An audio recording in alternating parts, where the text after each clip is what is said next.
já estão cheios do Espírito Santo aí? Aí, agora ficou bom. Eu sou meio de cor, né? Não dá pra ver. Quem tá cheio do Espírito Santo aí? Dá um amém bem alto. Amém! Glória a Deus! Vira para quem está do seu lado e fala assim, ó. Eu vim escutar a palavra de Deus. Ixi, então... Eu vim escutar a palavra de Deus. O Bruno passou para a gente um tema novo.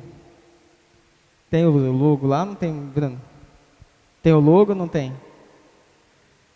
Samuca? Não tem? Jesus! Nossa, eu estudei tanto. Estou brincando. Passei essas 2 semanas pedindo para Deus uma direção, uma palavra. E Deus tocou muito o meu coração a respeito de pessoas, do ID, de direito de a gente ir, levar a palavra, voltar. Só que tem um porém.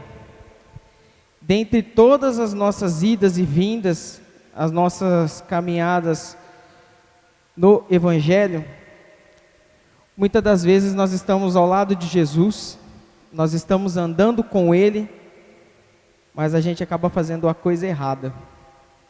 Quem está andando do lado de Jesus todos os dias? Eu estou. E a gente erra, a gente é falho, a gente tem os nossos defeitos, nossas falhas humanas. E eu queria falar a respeito de uma história narrada pela Bíblia, na hora que pegaram nosso Senhor. E acredito que seja uma coisa boa. Quem tem sonhos nessa noite? Quem tem sonhos de vida? Quem tem metas? Quem tem projetos? Quem tem isso? Eu tenho. E eu quero viver isso todos os dias. Mas eu preciso viver da forma certa, da forma em que Jesus quer, né? Para a gente ser uma onda do Evangelho, a gente precisa estar alinhado em Cristo. A gente precisa estar em Cristo. A gente precisa andar com Ele e levar as boas novas que Ele tem para a gente, tem ensinado. Vamos lá. Quem pode me dizer por que Jesus nos salvou? Alguém se candidata aí? Por que Jesus nos salvou, Alain? Hã? Bruno, por que Jesus nos salvou? Hã? Vitinho, por que Jesus nos salvou? Hã? Ed, por que Jesus? Por quê?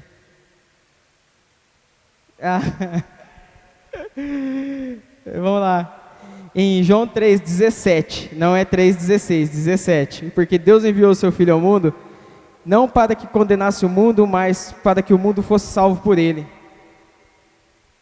Uau, top, né? Vamos lá. Porque Deus enviou o seu Filho ao mundo, não para que condenasse o mundo, mas para que o mundo fosse salvo por ele. Pesado, né, velho? Pesado. E se Jesus veio ao mundo para morrer por nós, e se Jesus veio ao mundo para fazer que nós entendesse que o amor dele é grande, não para salvar a minha vida, mas para salvar o mundo. Isso é sensacional. E diante disso, eu quero contar uma história que, sim, tocou muito a minha vida. Eu tenho vivido isso e tocou demais. Quando eu li, é uma passagem breve, uma passagem que tem 3 pontinhos. E dessa passagem, eu tirei o meu ponto de vista, a minha lição de vida, os meus 3 pontinhos. E esses 3 pontinhos eu quero levar a palavra de Deus através deles. Tá? E vamos lá. Quem sabe o que é um sacerdote? Alguém sabe o que é um sacerdote? Sabe? Sabe? O que é um sacerdote, pastor? Isso. Então vamos lá. Como eu falei já de sonhos, para se tornar um sacerdote, ele precisava ter esse sonho, certo? Concorda comigo? Esse sonho era gerado no coração dele, assim como um dia eu era pequeno e sonhei em tocar um contrabaixo. Mas para mim chegar até lá, eu precisei passar por fases, por etapas, por vários momentos. E eu quero falar um pouco sobre o sacerdote. Os sacerdotes eram aqueles que almejavam o sumo sacerdote, né? Eram aqueles que almejavam um dia ser sacerdote. Ou seja, para ele começar tudo isso, ele precisava ter um sonho. O sonho era ser um sacerdote. Uau! Aquele que se tornava sou sacerdote, tal. Mas beleza. Ele dedicava a sua vida de 5 a 8 anos estudando o Torá. Eles se dedicavam estudando ao Pentateuco, Torá, né, os 5 primeiros livros da Bíblia. Então hoje a gente não tem essa cultura, mas lá antigamente o povo de Israel tinha essa cultura de estudar, nascer. Para eles era essencial saber o Torá, até antes de falar. Então eles tinham essa cultura, esse negócio de estudar, de saber sobre Deus, e saber as coisas que Deus fez, de quando Ele criou o mundo, de tudo. Então eles precisavam estar estudando isso. É a mesma coisa que você fazer uma faculdade, até você chegar no seu estágio final, você precisa estudar bastante, né? Vamos lá. Se dedicavam ao trabalho no templo, 12 em 12 horas, colocando lenha no altar para o fogo não se apagar. Né? E é pesado. 12 em 12 horas, trazendo para a nossa vida hoje, seriam horas e horas de jejum e oração, seriam horas e horas buscando a Deus, de joelhos, buscando ao Senhor de verdade. No fim do seu estágio, quando faltava 1 ano para ser consagrado, o sacerdócio se tornava servo do sumo sacerdote. Então, assim, todo mundo quem estuda aí sabe, quando você está buscando algo, quando você está estudando, chegando na reta final tem uma coisa chamada estágio. Estágio. Quem já fez estágio aqui sabe. Você andar do lado de alguém que sabe muito, porém você tem que fazer o que ele manda. Nesse estágio, você tem que ser submisso a ele, você tem que fazer o que ele pede, fazer das coisas certas. E nisso, esse rapaz, cujo já vou falar o nome dele, ele foi fazer apenas o que o sacerdote mandou ele fazer, né? Ele foi até o monte buscar Jesus Cristo. E você que tem a sua Bíblia aí, abre ela aí, ô Samuca, abre para nós lá.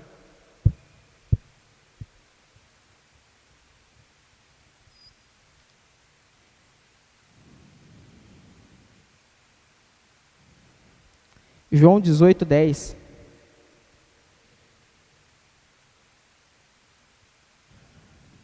Então Simão Pedro, que tinha espada, desembainhou-a e feriu o servo do sumo sacerdote, cortando-lhe a orelha direita, e o nome do servo era Malco.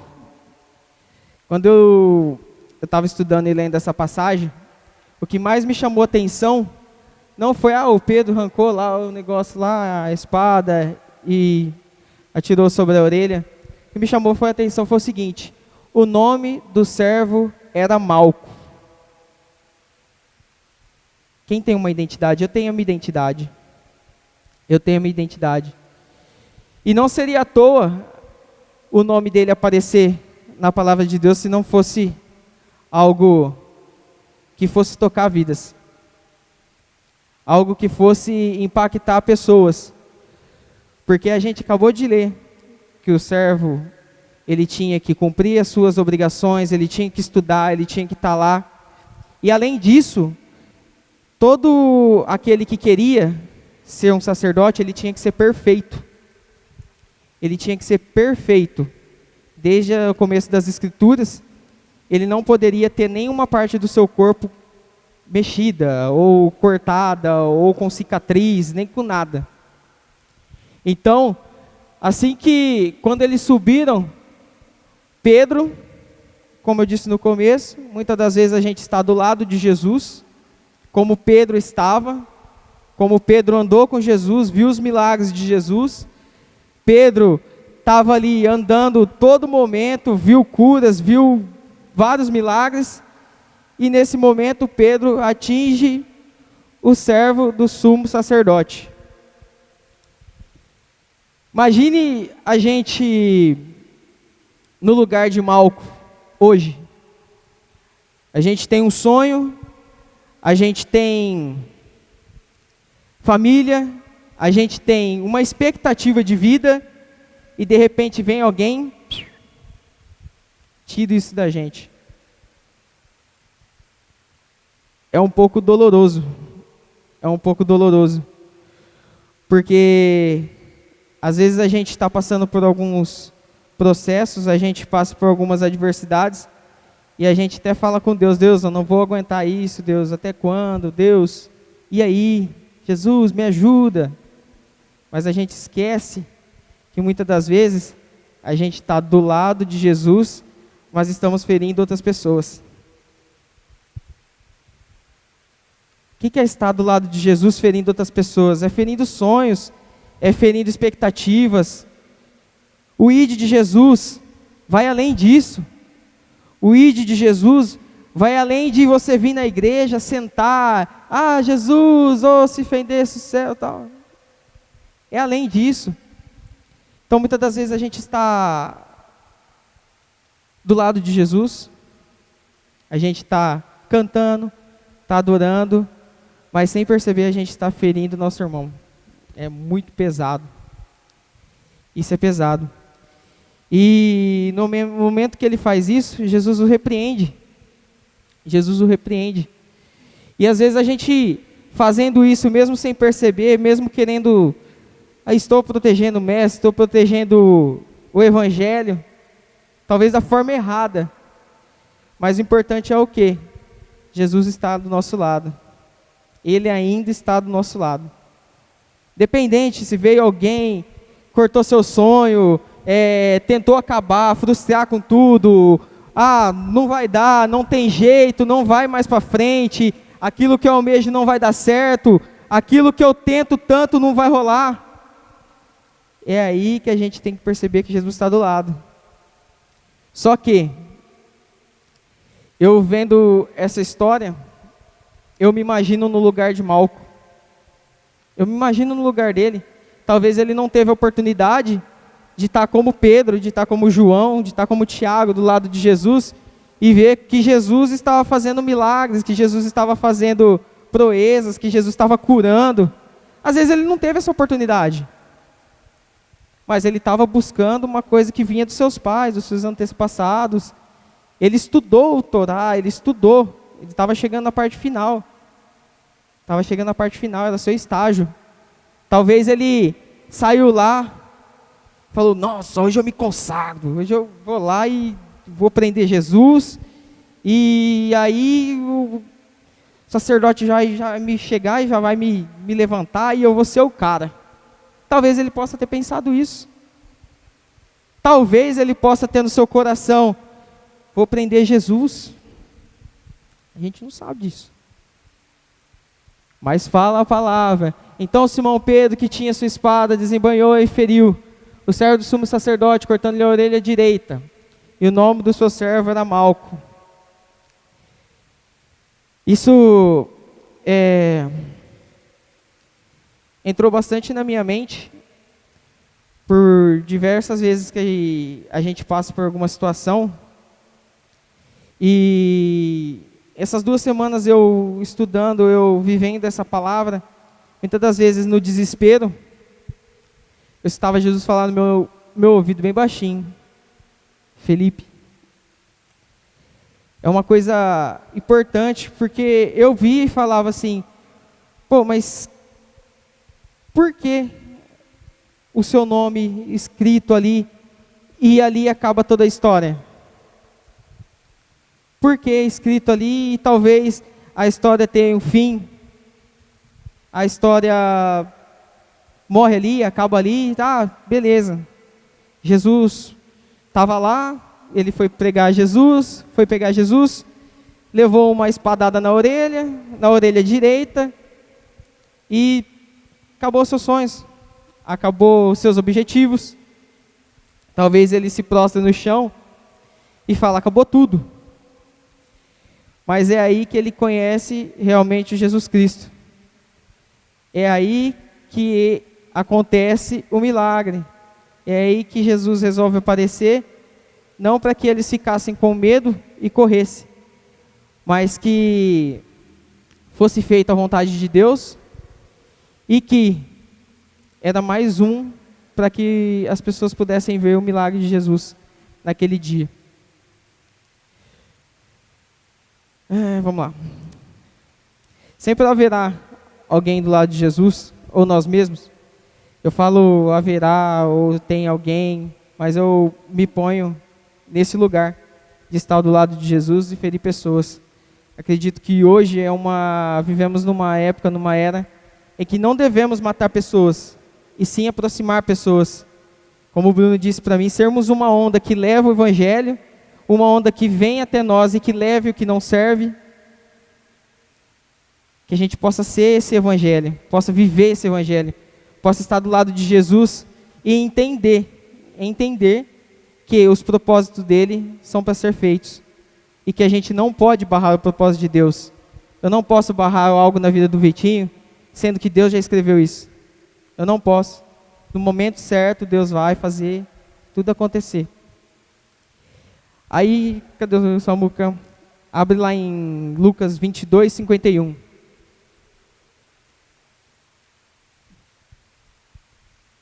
Diz também o Senhor a Simão, eis que Satanás... Não, tá errado aí, mano. Lucas 22, 51.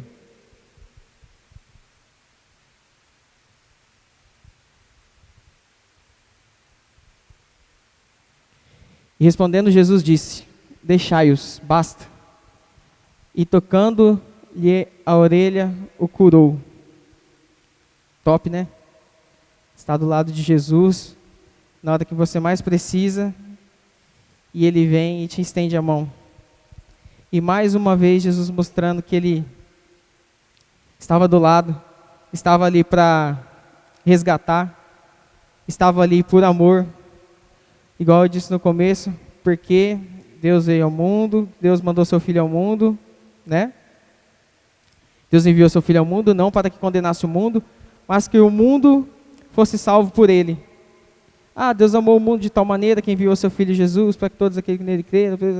Isso aí é uma coisa que a gente já sabe. É uma coisa que a gente está cansado de ver.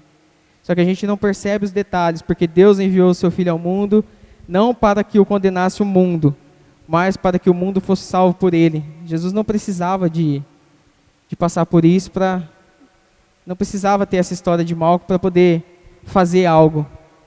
Já estava entregue, já estava sendo a hora do Pai. E Jesus ainda deixou mais essa lição para a gente. Por quê? Porque a gente precisa saber que a gente tem um nome. Se a gente tem um nome, a gente tem essa identidade, a gente vai levar o Evangelho. Eu não sei o que aconteceu com Malco depois. A Bíblia não explica, não fala o que aconteceu com Malco. Eu me imagino no lugar de Malco. Um dia Malco estudou, foi lá por ordem do sacerdote, foi lá e fez o que ele queria, e por fim o seu sonho foi frustrado. Aí vem Jesus, reconstrói os sonhos. Jesus vem, reconstrói. Talvez Malco, ali ele se arrepende de estar ali, porém, seus sonhos foram alcançados, Deus restaurou a sua vida, restaurou seus sonhos, restaurou a sua parte. Ali para muitos podia ser alguma coisa, mas a orelha representava muito a parte direita do corpo. E por que não a parte esquerda? Por que não um braço? Por que nada? A Bíblia fala que Pedro desembanhou a espada, mas quando a gente se aprofunda um pouco mais para saber, não é uma espada, não lembro, não, é uma espada pequenininha. Não é espada grandona, a gente imagina que ele foi lá, pá, não. espada pequenininha, como se fosse um canivete. Então ele estava muito próximo, porém ele foi e atingiu. Qual a intenção de Pedro? Foi para matar ele? Será que Pedro foi para matar? Porque se ele acertou com uma espada pequena a orelha, acho que ele teria muitas condições de enfiar o punhal lá, a faquinha pequena, né? Seria muito mais fácil ele chegar e matar, tirar a vida dele, do que ele cortar a orelha. Porém, era um servo do sumo sacerdote que estava ali, e para ele poder se tornar um sacerdote, ele tinha toda essa burocracia, essa coisa de... Então, o que eu quero deixar essa noite? Os dois lados. Quero deixar os dois lados. A gente, muitas das vezes, fere pessoas e não imagina o quanto que isso está afetando a nós mesmos. Porque a gente, muitas das vezes, ao ferir pessoas, estamos querendo barrar o ministério de Jesus na minha vida e na vida de outras pessoas. Vamos ver o outro lado da história, pelo lado de Malco. Talvez pessoas tiram nossos sonhos, talvez pessoas venham frustrar nossas esperanças, venham arrancar aquilo que Deus tem para nós. E aí Jesus vem com o seu toque e mostra para nós e para todo mundo que Ele é o dono da última palavra. Ele é o dono, Ele que faz. E não importa o tamanho do milagre, não importa o tamanho do milagre. Às vezes pode ser um milagrinho pequeno.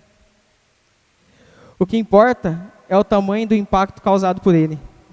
Eu vi essa frase e falei, nossa, que frase top. Então muitas vezes a gente vê um milagre, o cara levantou ali, tal. Mas esse cara que levantou vai ganhar uma, vai ganhar duas, vai ganhar 100, vai ganhar 200 almas para Jesus. Que a gente possa ser desse jeito. Que a gente possa ser esse que recebe o milagre diariamente, o milagre da vida, o milagre da fé. Que a gente possa ter os nossos sonhos realizados todos os dias pelo nosso Senhor Jesus.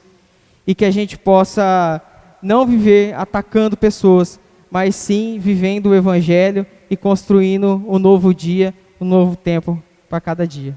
Amém?